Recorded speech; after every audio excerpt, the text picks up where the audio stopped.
Hello friends, आज आपण बघणार आहोत कंडेन्सरबद्दल माहिती. कंडेन्सरला कॅपॅसिटरसुद्धा म्हणतात. आणि कंडेन्सर म्हणजे काय? इलेक्ट्रिकल एनर्जीला आपल्यामध्ये स्टोअर करून ठेवतो, त्याला आपण कॅपॅसिटर किंवा कंडेन्सर म्हटलं जातं. विद्युत क्षेत्रामध्ये इलेक्ट्रिकल आणि इलेक्ट्रॉनिक्स दोन्ही क्षेत्रामध्ये कंडेन्सरचं फार बरंच महत्त्व आहे.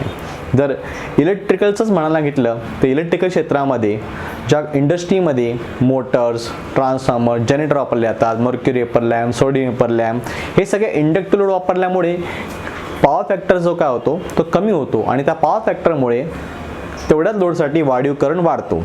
मग कॅपॅसिटर जोडल्यामुळे काय होतो, तो करंट कमी केला जातो आणि आपला पॉवर फॅक्टर काय केला जातो, सुधारला जातो. त्यासाठी सुद्धा कंडेन्सर वापरले जातात, कॅपॅसिटर वापरले जातात. तसंच इंडक्शन मोटर चालू करण्यासाठी आपण कॅपॅसिटरचा वापर करतो. स्टार्टिंग टॉर्क देण्यासाठी इंडक्शन मोटरला कॅपॅसिटर वापरले जातात. तसंच ट्यूबलाईटमध्ये स्ट्रोबोस्कोपिक इफेक्ट सॉल्व करण्यासाठी सुद्धा आपण कंडेन्सरचा वापर करतो.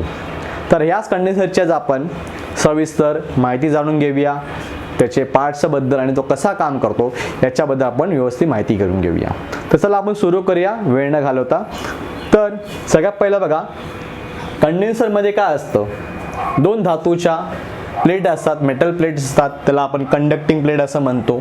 त्या दोन धातूंच्या प्लेटच्या मध्ये आपण डायलेक्ट्रिक मटेरियल आणि इन्सुलेटर वापरलेलं असतं. हे इन्सुलेटर हवा, कागद, मायका, सिरॅमिक अशा कोणत्याही मटेरियलचं असू शकतं. ते डिपेंड करतं की मटेरियल कुठलं वापरलेलं आहे, त्यानुसार कंडेन्सरचं कार्य असू शकतं. तर आता याच्यामध्ये डायलेक्ट्रिक मटेरियल म्हणून आपण इन्सुलेटर वापरलं आहे. ओके, आणि ह्या दोन प्लेटच्या मध्यभागी आपण काय वापरलेलं आहे, इन्सुलेशन वापरलं आहे आणि दोन्ही प्लेटला आपण कनेक्टिंग लीड काढल्या, सप्लायसाठी वायर काढलेला आहे. ओके, आता या दोन प्लेटच्या मध्ये इन्सुलेटर असून सुद्धा कंडेन्सर चार्ज कसा होतो आणि कसा काम करतो हे आपल्याला जाणून घ्यायचं आहे. त्यासाठी त्याचे कन्स्ट्रक्शन आणि त्याची माहिती आपल्याला जाणून घ्यायची आहे. तर आता आपण ती माहिती बघूया की कंडेन्सर कशा प्रकारे काम करतो. आता ह्या आकृतीमध्ये तुम्ही नीट बघाल तर इथे आपण कंडेन्सरच्या दोन प्लेट दाखवलेल्या आहेत. ही एक प्लेट आहे आणि ही एक प्लेट आहे. या दोन प्लेट आहे आणि या दोन्ही प्लेटला नावं दिली ए प्लेट आणि बी प्लेट, अशी दोन नावं दिलेली आहेत. ओके, तुम्हाला समजण्यासाठी मी याला नावं दिली ए प्लेट आणि बी प्लेट. तर या दोन्ही प्लेटला आपण बॅटरी सप्लाय जोडलेला आहे. बॅटरीचा निगेटिव्ह जोडलेला आहे बी प्लेटला आणि बॅटरीचा पॉझिटिव्ह पॉईंट जोडलेला आहे ए प्लेटला. तर बॅटरीचा निगेटिव्ह टोक जेव्हा बी प्लेटला जोडलं जातं तेव्हा ह्याच्यातून इलेक्ट्रॉन्स रिपल्स होतात, फ्री होतात आणि ते फ्री इलेक्ट्रॉन्स बी प्लेटवर जाऊन जमा होतात आणि बी प्लेटवरती इलेक्ट्रॉनची संख्या काय होते, वाढते. इथे इलेक्ट्रॉनची संख्या काय होते, इलेक्ट्रॉनची संख्या वाढते. इलेक्ट्रॉन काय आहे, निगेटिव्ह चार्ज असतो. प्रोटॉन पॉझिटिव्ह चार्ज आहे. इलेक्ट्रॉनमध्ये कोणताही चार्ज नाही, हे तुम्हाला सर्वांना माहिती असेलच.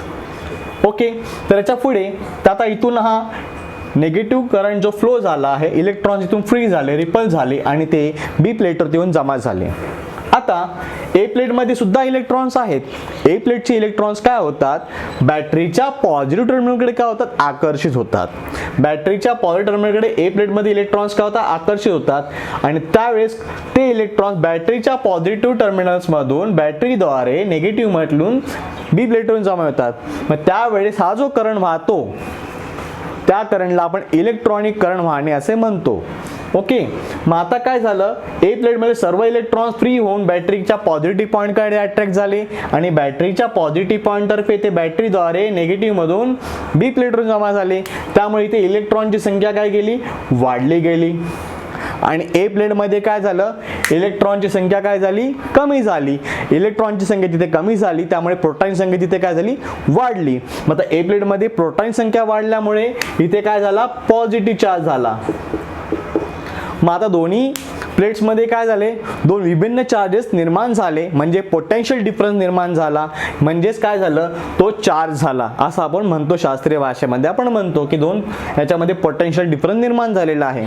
मग आता जेव्हा कॅपॅसिटरचं व्होल्टेज आणि बॅटरीचं व्होल्टेज दोन्ही व्होल्टेज काय होतील, समान होतील, तेव्हा कॅपॅसिटर काय होतो, चार्ज होतो असं म्हटलं जातं. मग त्यानंतर मग बॅटरी जरी काढली तरी कॅपॅसिटर तुमचा काय असेल, चार्ज असेल. मग आपण तो लोडला जोडून आपण डिस्कनेक्ट करू शकतो, डिस्चार्ज करू शकतो. अशा प्रकारे हा कॅपॅसिटर काय होतो, चार्ज होतो. आय होप सो तुम्हाला ही माहिती सर्वांना समजली असेल अशी मी आशा बाळगतो. असे माझे व्हिडिओ बघण्यासाठी लाईक, सबस्क्राईब आणि फॉलो करा. धन्यवाद.